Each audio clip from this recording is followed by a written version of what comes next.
Greetings children, welcome to the online classes. This is Aishwarya. Please like and subscribe the channel for the further updated videos. The following video is for class 2, subject General Science, chapter 9, Animals, part 4. Now in part 1, 2 and 3 of this lesson, what did we learn? We learned about what are domestic animals. Animals are of different sizes and of different shapes. Then we learned what are the food products that we get from animals. What are the food products we get from animals?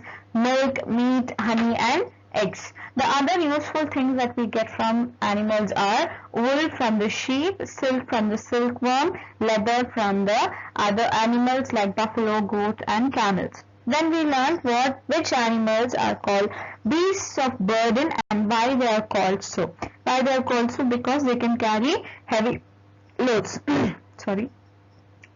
Then we learned bulls also plough the field and help farmers. Then horses, mules and pony pull carts and carriages. People use camels to travel across deserts. Rich people used horses to travel in the old days. Cats catch mice and rats and save food grains. Then dogs are very protective and work as guards. Dogs also have a keen sense of smell. Policemen train dogs to look for bombs and drugs. Some dogs can help blind people to move in their houses. So let's continue. Domestic animals live with us in our houses. This means that they depend on us to lead a healthy life. How should we take good care of the animals which are useful to us? Be kind to the animals. Do not tease or hurt them. Okay, because they are animals. They can't speak like us. They can't tell their pain. If you hurt them, they can't tell their pain. So we have to take care of them.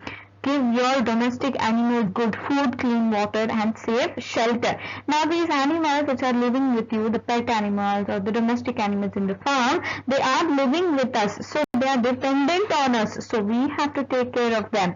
Take it to an animal doctor if it is not well. If your dog or your cat is not well, it is our responsibility to take him to the doctor. What are the animal doctors called as? Veterinarians. Okay. So you should keep them happy and you should keep them. So now we will see what are the different animals and what are the group of animals names. Okay, do you know what these group of animals are called? Some common names are given. These names are in your textbook also and here on your screen also it is given.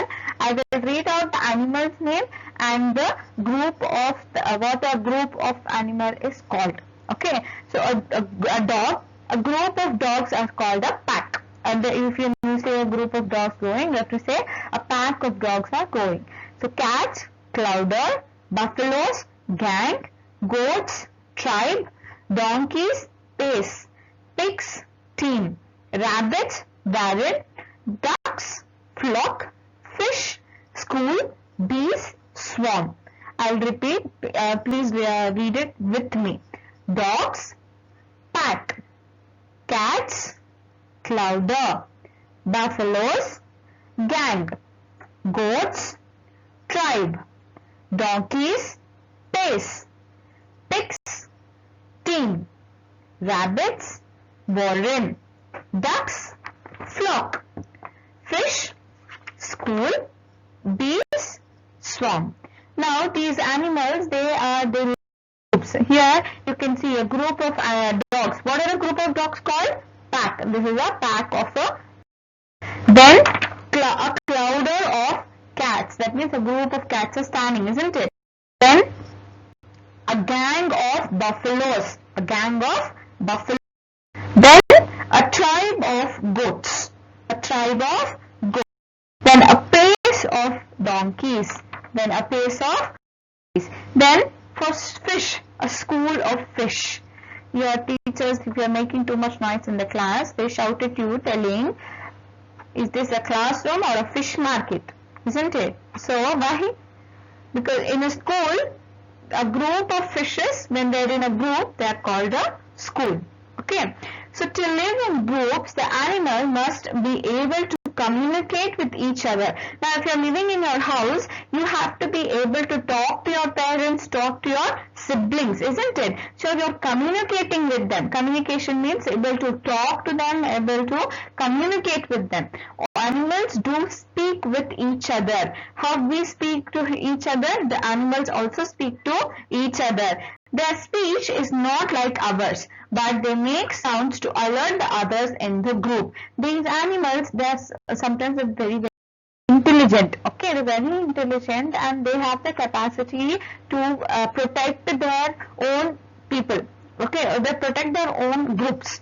So they convey the presence of any danger or availability of food, etc. The most common sounds are, today we'll see what are the different sounds of animals. Now why these animals have to communicate is, if a crow finds a source of food, it starts making noise in such a way that all the crows that are around that area will be able to come to that place so that they all can eat together. What happens when your mom finishes cooking and you are all hungry? She calls you to eat the food, isn't it? That's why she's communicating with you. That way, even these animals, they communicate when there is food present or if there is any danger.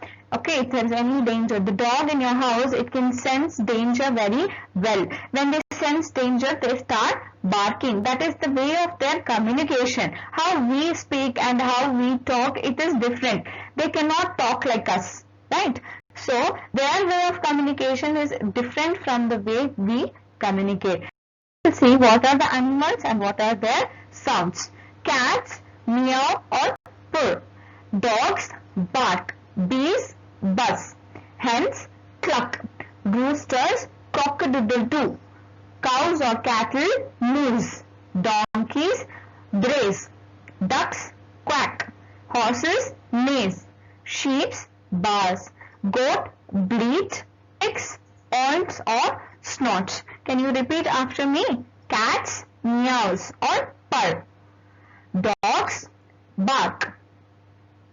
Bees buzz. Hens cluck. Roosters cock-a-doodle-doo. Cows or cattle moose.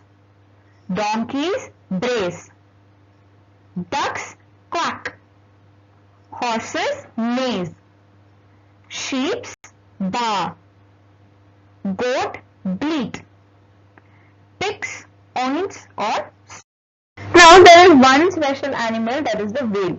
The whale makes sounds that are like a song. They are rhythmic and they are it's like a tone. It is the most complex non-human form of communication by any animal. In the animal kingdom itself, the way these whales communicate, it's entirely different. Okay, the way of communication is complex like us. Okay, the whale song carries a tone. The whale repeats the notes again and again like a chorus. How we sing the song, isn't it? Like that, these whales also have the capacity to sing a song and they communicate with each other. So I hope you understood this lesson. So stay at home, stay safe, take care of yourself, keep learning children, keep reading the books and take care of yourself. Thank you.